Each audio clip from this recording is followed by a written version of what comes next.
Dear friends, why do dogs raise their heads toward the sky and start crying during the Azan? What warning did our beloved Prophet Muhammad sallallahu alaihi wasallam give us regarding this? Do you know why Allah created the dog immediately after creating Adam alayhi salam? And when Allah sent Adam and Hawa alayhi salam to the earth, what role did the dog play with them? Why did the Muhammad sallallahu alaihi wasallam instruct us to stay away from black dogs? In our society, there are many misconceptions about dogs. Some people don't want to touch them, while others feel the urge to harm them as soon as they see one. But know this, you are allowed to touch dogs, train them as guards, and even keep them outside your home as pets. There is no restriction in that. However, regarding keeping dogs inside the house, our beloved Prophet Muhammad sallallahu alaihi wasallam forbade it, because when a dog is inside, the angels of mercy do not enter. Dear friends, among you who truly love dogs, do share your thoughts.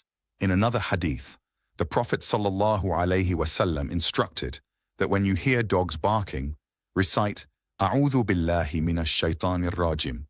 The Quran and hadith confirm that humans cannot see the jinn or Satan.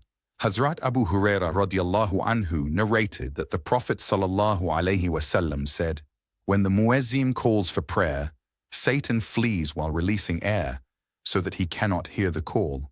Once the adhan finishes, he returns, but when the iqama begins, he runs away again. After the iqama ends, Satan returns to distract the worshipper, filling the mind with doubts and stray thoughts. If the worshipper is a merchant, he reminds him of his trade and accounts. If ordinary, he stirs sinful desires. If the worshipper is a merchant, he reminds him of his trade and accounts. If ordinary, he stirs sinful desires. Even forgotten matters suddenly come to mind, until the person becomes confused and forgets how many rak'ahs he has prayed. In today's world, there are so-called intellectuals who are respected as being of high status in society. Yet astonishingly, they often make negative remarks about the call to prayer and salah. Some complain that the sound of Azan disturbs their sleep, while others even claim it causes noise pollution. Nauzubillah.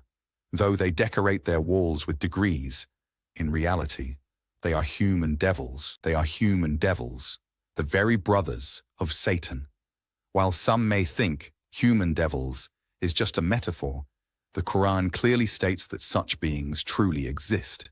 Just as we cannot understand the language of dogs and other animals, likewise we cannot perceive the unseen realm they witness. No technology in this world has yet been created that can reveal what animals observe beyond our sight. Often we notice dogs barking for no apparent reason. It may sense harm from a human, notice another animal being attacked, or perceive an unseen danger approaching, causing it to bark. When the muezzin raises the adhan from the minaret or pulpit, dogs often sense something from the unseen realm and begin to bark to alert others. By nature, a dog dislikes strangers entering its territory and warns its owner when it senses danger. Thus, during the call to prayer, a dog's bark may indicate the presence of something supernatural. For this very reason, Satan despises dogs and tries to scare them away in different ways. It is in a dog's instinct to bark at strangers, and to a dog, Satan is the strangest of all beings. At times, Satan appears in different forms before humans and other creatures, yet dogs can see his true nature, which makes them bark in fear, alerting their kind that something supernatural. In one hadith, Hazrat Jabir radiallahu anhu narrated that the Prophet sallallahu alaihi wasallam said, when you hear dogs barking at night, seek refuge in Allah from the accursed devil. In another narration, Hazrat Abu Huraira radiallahu anhu reported that the Messenger of Allah sallallahu alaihi wasallam said, when you hear a rooster crow, ask Allah for his bounty, for it has seen an angel, and when you hear a donkey bray, seek refuge in Allah from Satan, for the donkey has seen him. In another hadith, the Prophet sallallahu alaihi wasallam warned, When evening comes, do not let your children go outside, for at that time the jinn are more likely to cause harm. Close your doors and windows, mentioning Allah's name, and Satan will not be able to enter. Likewise, cover your food and water vessels. The leader of these devils, Iblis, was once honored among Allah's creation, but when he refused to accept the superiority of Adam alayhi salam, Allah cursed him and he became a disbeliever.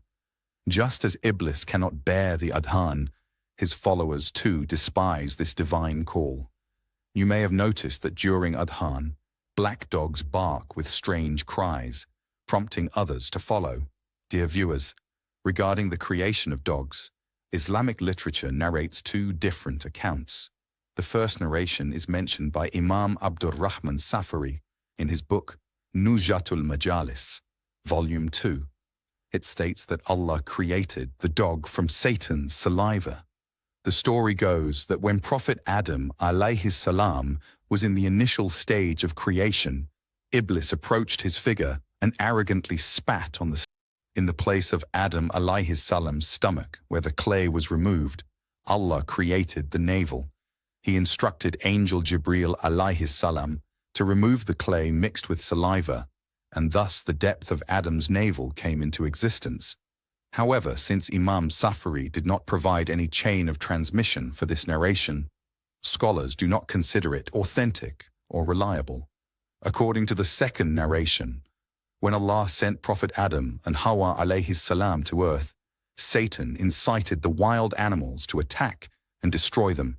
At that moment, Allah created the dog so that it would protect Adam and Hawa alayhi salam from these ferocious creatures. This narration is found in Nurul Mubin from Hazrat Ali radiallahu anhu, and many commentators have affirmed its authenticity.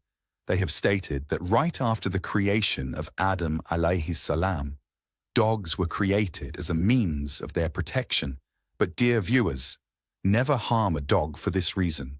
In one hadith, the Prophet sallallahu alayhi wasallam said, "Care for the dogs that guard homes and livestock, but keep others away." He never ordered the killing of any creature. Dear friends, we will end here today.